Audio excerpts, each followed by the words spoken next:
Magandang araw mga kaibigan.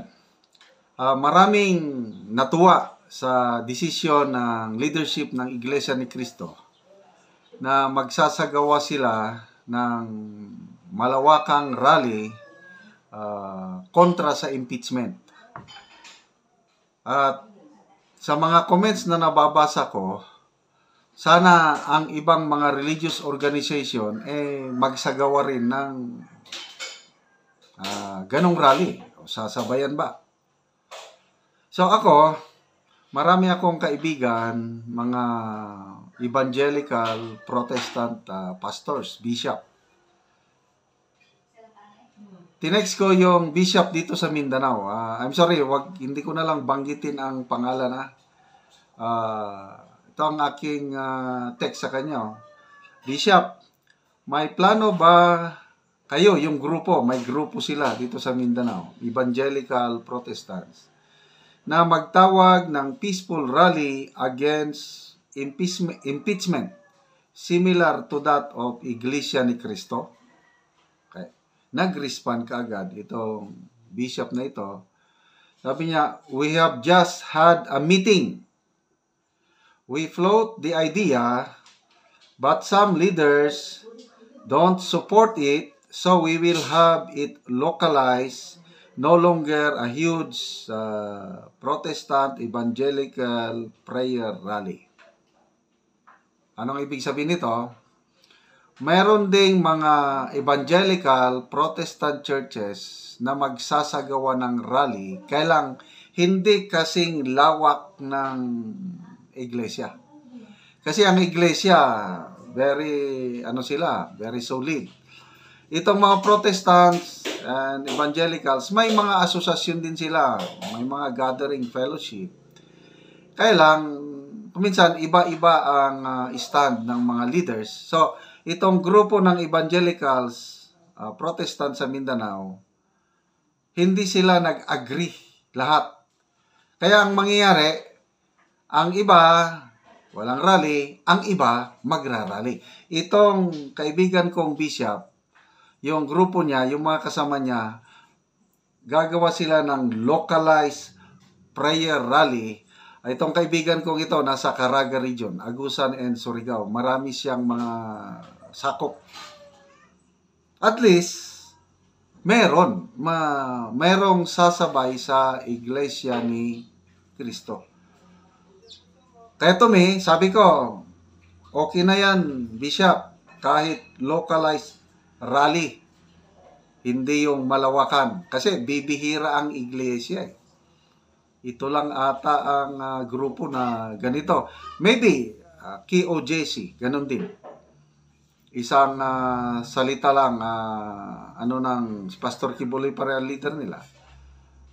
Nung una, yung mga maisog rallies, basta sa saang lugar na may maisog, nandyan ang mga KOJC. Worldwide ang KOJC. So, nag-a-attend lahat. Kaya lang, nung medyo after yung KOJC seeds sa Davao, nagdesisyon ang KOJ leadership na huwag munang sumama sa mga rallies. So, irespeto na lang natin sila. So, Iglesia and KOJC, parehas yan. Kaya lang itong Protestant and Evangelicals, they respect each other. Walang walang iisang So, anyway, masaya pa rin ito kasi dumarami ang religious groups na nagsasalita o nagpapahayag ng damdamin na ayaw nila yung impeachment.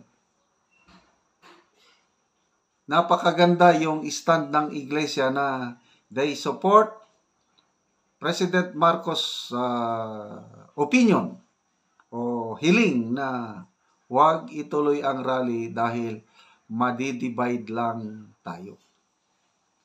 So, ano na ngayon? Huwebes, kailan kaya ang rally ng iglesia?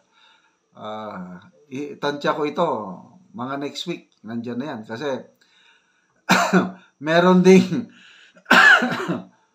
nagtatanong, Can a non-Iglesia ni Cristo member join the rally?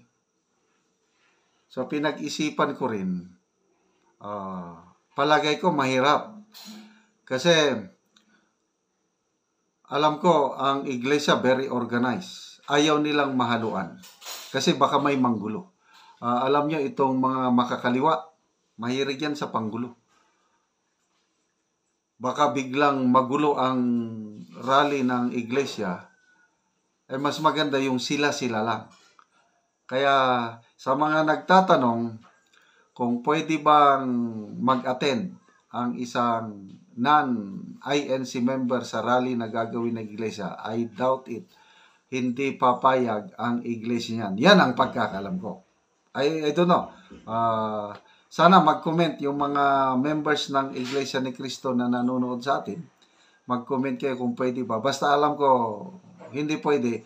Mas maganda kung solid Iglesia ni Cristo ang mag-attend. Ito namang Protestant and Evangelicals na nakausap ko, yung bishop. I don't know kung kailan. Basta localize kung nasa Caraga region, Agusan del Sur, doon sila mag-conduct ng kanilang prayer rally ang tawag nila. Prayer rally, asking God to intervene para hindi matuloy ang impeachment. So, ano ang gagawin ng mga katulad ako, kahit saang lugar may iglesia Gusto kong masaksihan ang rally ng iglesia. Most likely, saan nila gaganapin? Baka doon lang sa kanilang mga simbahan. Pwede siguro manood. Okay? Kung mamonitor ko kung kailan yung rally, saan ang pinakamalapit, ako pupunta doon. Hindi yung makihalo sa kanila. Maybe at a distance. 50 meters, baka pwede na. Manood lang. I don't know kung anong rally ng iglesia. I believe may magsasalita yan I believe baka may maglakad pa ba sa kalsada. First time kong masaksihan na magrally ang iglesia. Before, tahimik lang ang iglesia, hindi nakikihalo o nakikisawsaw sa politika, maliban lang kung eleksyon, hinihintay lang yung guide o listahan from leadership kung sino ang bubutuhan nila. Yun lang ang participation ng iglesia. All others, wala na.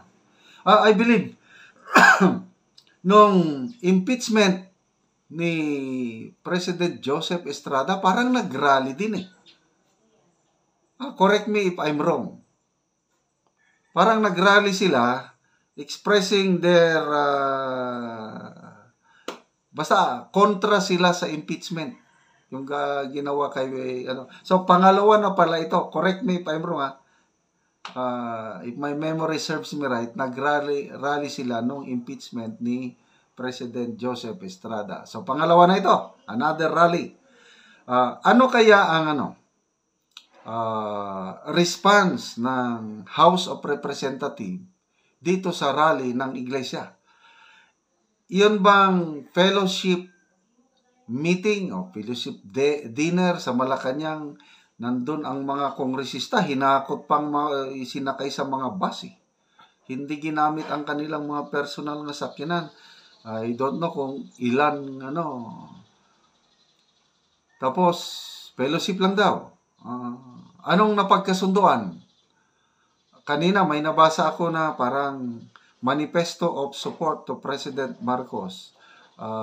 Ipinost ng GMA. Pinag-aralan ko, kailang wala mang pirma. Ano yung manifesto nga wala mang pirma? Kaya pinag-aralan ko pa, nire-research ko pa kung ano ba talaga ang napagkasunduan. Nagkasundo-sundo na ba ang House of Representatives with the President? Iuurong yung impeachment ba, dyan na lang tigok o mamamatay na lang ba sa Kamara, hindi na iakyat sa Senado? Ganun ba yun? Wala eh. Minomonitor ko. Ano pang napag-usapan? Paki-comment ko, no? Baka may hearing kayo, baka may news. Hindi ko lang na-monitor. Ano ang mahalagang napagkasunduan ng mga congressmen at ang presidente kagabi? Nandyan ba si Speaker Martin Romualdez? O wala?